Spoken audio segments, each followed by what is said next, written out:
Cette invention a fait des heureux. C'est le cas de Christine Silva. Elle réhabilite les logements sociaux. Elle nous entraîne dans les caves où l'humidité était, il y a peu, omniprésente. Alors avant, déjà on ne pouvait pas descendre jusqu'à la cave puisque l'air était irrespirable. On avait du salpêtre partout sur les murs. Donc vous avez vu, nos murs se sont effrités, le sable avait pris énormément d'humidité. Tous les matériaux ont rouillé. Donc là vous avez encore des belles traces de tous les métaux. Enfin, c'était invivable. Ici, des assécheurs ont été placés. Ils sont couplés à une VMC classique pour évacuer l'air chargé d'humidité vers l'extérieur. Résultat, en quelques semaines, les caves sont à nouveau utilisables.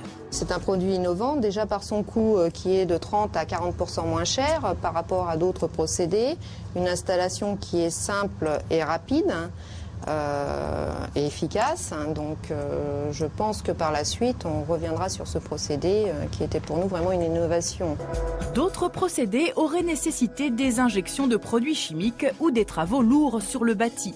Ici, en comptant 50 € par assécheur, l'opération est gagnante. Il pourrait être utilisé pour éliminer un gaz dangereux, le radon. Petit rappel. Le radon est un gaz radioactif d'origine naturelle que l'on trouve dans tous les sous-sols du territoire français et puis qui a la fâcheuse tendance à s'accumuler dans les bâtiments. Donc le radon a été déclaré comme cancérigène pulmonaire par l'OMS en 1986. Le dispositif mis en place consiste en une boîte pleine de radon connectée à un mur. Le gaz se diffuse et est réceptionné dans ces capteurs. À l'intérieur, il y a les fameuses petites turbines.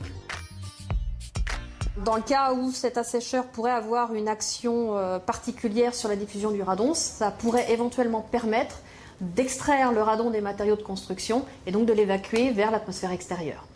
Pour le moment, le test ne fait que commencer. Pourtant, Christina Méon est confiante. Nous pensons à l'Institut que, compte tenu de l'ensemble des expérimentations que nous avons déjà réalisées dans l'habitat, eh bien, ce système innovant peut être une solution à la problématique du radon dans l'habitat.